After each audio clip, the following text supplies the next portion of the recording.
Hello everyone. आज हम इस वीडियो में पढ़ेंगे एंटेरिक फीवर। तो एंटेरिक फीवर क्या होता है? एक potentially fatal multi system illness होता है जिसके पॉजिटिव एजेंट दो होते हैं, साल्मोनेला टाइफी जो हमें टाइफाइड फीवर कॉज करता है, और salmonella paratyphi A B C. ये साल्मोनेला पैराटाइफी तीन तरह के होते हैं, ए बी सी, जो हमें पैराटाइफाइड फीवर कॉज करता है। इसके क्लासिफिकेशन हम तीन तरह से देखेंगे। सबसे पहले क्लिनिकल में हम दो तरह से साल्मोनेला को डिवाइड करते हैं, टाइफॉइडल साल्मोनेला और नॉन टाइफॉइडल साल्मोनेला। जो टाइफॉइडल साल्मोनेला होता है वो एंटेरिक फीवर कॉज करता है ह्यूमंस में, और जो नॉन टाइफॉइडल साल्मोनेला होता है वो मैमल्स, रेप्टाइल्स, बर्ड, इंसेक्ट्स में करता है। दूसरा क्लासिफिकेशन है एंटीजेनिक क्लासिफिकेशन। एंटीजेनिक क्लासिफिकेशन हम सोमेटिक मतलब ओ एंटीजन और फ्लैजेलर मतलब एच एंटीजन के बेसिस पे करते हैं। इसमें क्या होता है, जो सीरो ग्रुप्स होता है, सीरो ग्रुप डिफरेंशिएट वो हमारे क्लासिफिकेशन वो हम ओ एंटीजन के बेसिस पे करते हैं, और जो सीरो टाइप्स होता है मतलब सीरो ग्रुप्स ही डिफरेंशिएट होकर सीरो टाइप्स बनते हैं। सीरो टाइप्स किसके बेसिस पे होता है? एच एंटीजन के। ठीक है। इसके बाद आता है हमारा मॉलिक्यूलर क्लासिफिकेशन। मॉलिक्यूलर क्लासिफिकेशन हमारा डीएनए हाइब्रिडाइजेशन के बेसिस पे होता है। इसमें हम साल्मोनेला को दो स्पीसीज़ में डिफरेंशिएट करते हैं, साल्मोनेला एंट्रिका और साल्मोनेला बंगोरी। इसके बाद इसके एंटीजेनिक स्ट्रक्चर देख लो। एंटीजेनिक स्ट्रक्चर तीन तरह के होते हैं, सोमेटिक एंटीजन ओ, फ्लैजेलर एंटीजन एच, और सरफेस एनवलप एंटीजन वीआई। यहाँ वीआई का सिंपली मीन्स हम वायरुलेंस पढ़ेंगे, जो कि पुअरली इम्यूनोजेनिक होता है। इम्यूनोजेनिक का मतलब इतने अच्छे से इम्यून रिस्पॉन्स को प्रोड्यूस नहीं कर पाएगा, पुअरली इम्यूनोजेनिक। यहाँ क्या होता है कि अगर कंप्लीट एब्सेंस है सरफेस एनवलप का, तो ये प्रूफ होता है हमारे पास कि टाइफाइड फीवर है और पुअर प्रोग्नोसिस के साथ है। ठीक है। अब सोमेटिक ओ एंटीजन और फ्लैजेलर एच एंटीजन में हम डिफरेंस पढ़ लेंगे।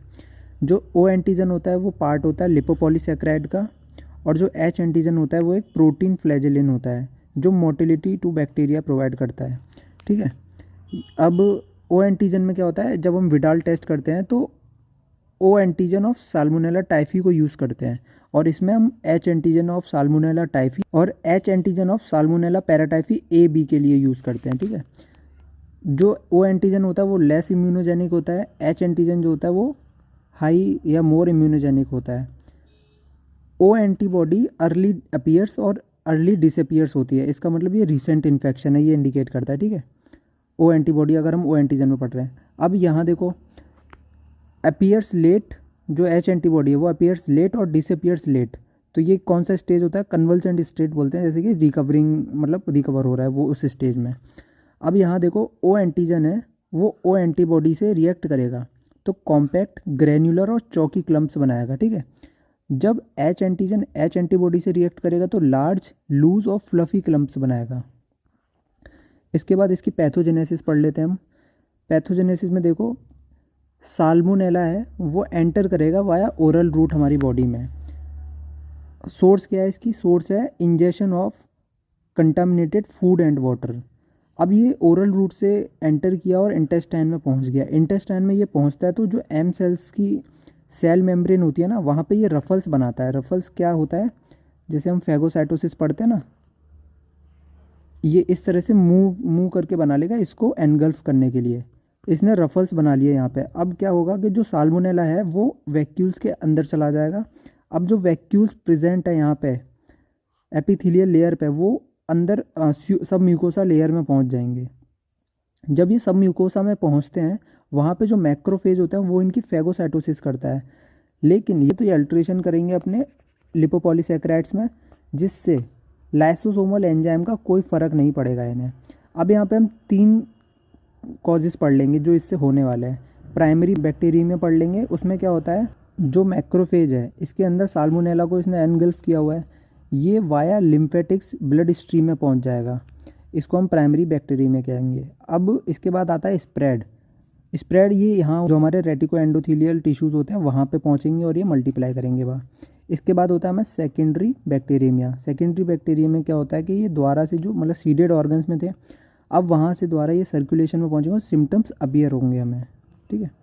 इसके बाद हम क्लिनिकल मैनिफेस्टेशंस पढ़ लेते हैं इसके। जो इसका इंक्यूबेशन पीरियड होता है वो 10 से 14 दिन का होता है। जो हम इसे एंटेरिक फीवर, जो इसका नाम है वो कैसे पड़ा है, इसके मोड ऑफ ट्रांसमिशन के बेसिस पे, जो इसका एंटेरिक रूट है। इसके बाद इसमें हमें देखने को मिलता है फीवर, जो कि स्टेप लैडर पैटर्न में होता है, मतलब कि ऊपर गया, फिर थोड़ा कम हुआ, फिर दोबारा ऊपर गया, लेकिन इसने अपने नॉर्मल वाले लेवल को दोबारा टच नहीं किया। ठीक है, तो इसको कहते हैं हम step ladder pattern. Headache, chills, cough, sweating इसके अंदर हमको देखने को मिलेगा। एक होता है रोज स्पॉट्स, इसमें क्या होता है, मैक्यूलोपेपुलर रैशेज हो जाते हैं हमारे ट्रंक और चेस्ट पे। कुछ इसके इंपॉर्टेंट साइंस होते हैं, जैसे कि ब्रेडिकार्डिया, हेपेटोस्प्लीनोमेगैली। न्यूरोलॉजिकल साइंस सिम्टम्स होते हैं इसमें, सेरिबेलर अटैक्सिया, जिसको मटरिंग डेलीरियम भी कहते हैं। और एपिडेमियोलॉजी में हम पढ़ लेंगे होस्ट कौन है इसका, नेचुरल होस्ट है इसका ह्यूमन। ट्रांसमिशन इसका कैसे हुआ, मैंने ऊपर बताया था, injection of contaminated food and water. Locality इसकी मोस्टली जो अर्बन एरियाज़ में ज़्यादा होता है, रूरल एरियाज़ के कंपेयर में। यंग चिल्ड्रंस में और एडल्ट्स में ज़्यादा होता है ये एडल्ट के कंपेयर में।